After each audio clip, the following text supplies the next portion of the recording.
حضرت جابر رضی اللہ تعالیٰ عنہ فرماتے ہیں کہ رسول کریم صلی اللہ علیہ وآلہ وسلم نے ارشاد فرمایا، اللہ اکبر، دیکھیے کہیں کہا گیا کالا کالا نبی صلی اللہ علیہ وسلم، کہا گیا کالا کالا رسول اللہ صلی اللہ علیہ وسلم، کہیں کہا گیا کالا کالا ابو القاسم صلی اللہ علیہ وسلم۔ کیسے رنگ ہے؟ حضرت عائشہ بھی روایت کرتی ہیں حضور کی حدیث، تو کبھی نہیں کہتی کہ کالا کالا زوجی، میرے شوہر نے کہا، وہ بھی کہتے ہیں کالا کالا رسول اللہ، میرے رسول نے کہا۔ حضرت عباس روایت کرتے ہیں تو کبھی نہیں کہتے کہ میرے بھتیجے نے کہا، وہ بھی کہتے ہیں کالا کالا رسول اللہ صلی اللہ علیہ وسلم۔ اللہ اکبر۔ حضرت علی روایت کرتے ہیں، حضرت علی حضور کے بھائی لگتے ہیں نا، تو کبھی نہیں کہتے کالا کالا اخی، میرے بھائی نے کہا، وہ بھی کہتے ہیں کالا کالا رسول اللہ صلی اللہ علیہ وسلم۔ اللہ اکبر۔ یار رسول کا رشتہ کتنا بڑا رشتہ ہے، تو کوئی نہیں کہتا میرے شوہر نے کہا ہے، کوئی نہیں کہتا میرے بھتیجے نے کہا ہے، کوئی نہیں کہتا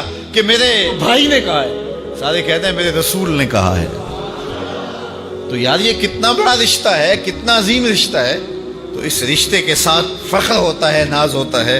اللہ اکبر۔ تو یہ کیا کہتے ہیں؟ کالا ابو القاسم، اب یہ کہتے ہیں کالا کالا رسول اللہ صلی اللہ علیہ وسلم۔ رسول کریم صلی اللہ علیہ وسلم نے ارشاد فرمایا، اُرِدَتْ عَلَيَّ النَّارُ، میرے اوپر جہنم کو پیش کیا گیا، میں نے جہنم کا ملاحظہ کیا، تو میں نے وہاں ایک عورت کو دیکھا، اس کی ایک بلی تھی، اس بلی کی وجہ سے اس کو میں نے عذاب میں مبتلا دیکھا۔ کیسے بلی کی وجہ سے اس کو عذاب دیا جا رہا تھا؟ اس نے بلی کو باندھا ہوا تھا، قید کیا ہوا تھا، نہ تو اس کو وہ کوئی دودھ دیتی تھی، کوئی اس کو کھانے کے لیے چیز دیتی تھی، اور نہ ہی اس کو چھوڑتی تھی کہ وہ زمین کے کیڑے مکوڑے کھا کے اپنے پیٹ کی آگ بجھا سکے، یہاں تک کہ وہ بلی بھوک کی وجہ سے مر گئی۔ رسول اللہ فرماتے ہیں بلی کی اس مالکہ کو میں نے جہنم کی آگ میں جلستے ہوئے دیکھا۔ اور عمر بن عامر الخزائی، بنو خزاعہ کا شخص عمر، اس کو میں نے دیکھا اپنی انتڑیوں کو جہنم کی آگ میں دھکیل رہا ہے، اس کی انتڑیاں نکلی ہوئی ہیں اور جہنم کی آگ میں گھسیٹتی ہوئی اس کی انتڑیاں جا رہی ہیں۔ یہ پہلا شخص تھا جس نے سائبہ بنائے تھے، جانوروں کے کان چیر دیے اور بتوں کے نام پہ چھوڑ دیے، یعنی سب سے پہلے بت پرستی کا آغاز عرب میں کرنے والا بنو خزاعہ کا عمر بن عامر یہ تھا۔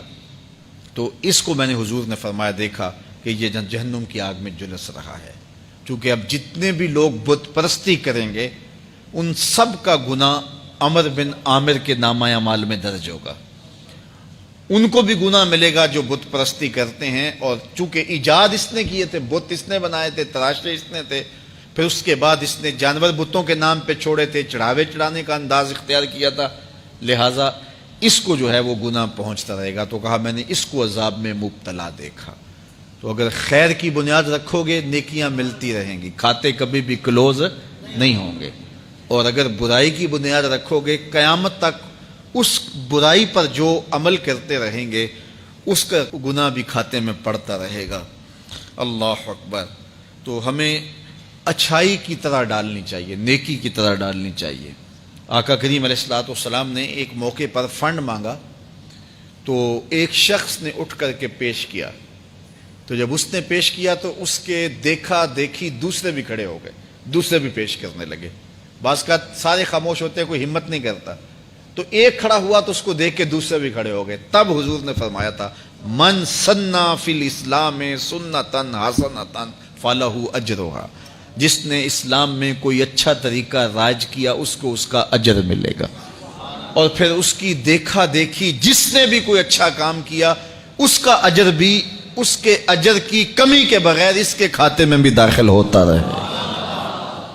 اس لیے نیک، اور میں کئی لوگوں کو جانتا ہوں کہ جو جمعۃ المبارک کے اجتماع میں، پیر کے اجتماع میں لوگوں کو لے کے آتے رہے، کسی وجہ سے وہ خود نہیں آتے لیکن جن کو لے کے آتے رہے وہ اب بھی آ رہے ہیں، تو وہ اگرچہ نہیں آ رہے اور کچھ فوت بھی ہو گئے ہیں، تو جو جن کو لے کر آئے ان کے کھاتے کا ثواب ان کے نامہ اعمال کے کھاتے میں بھی درج ہوتا رہے گا۔ تو اس لیے اچھائی کی طرح ڈالو، نیکی کی طرح ڈالو، اچھائی کی طرف جاؤ۔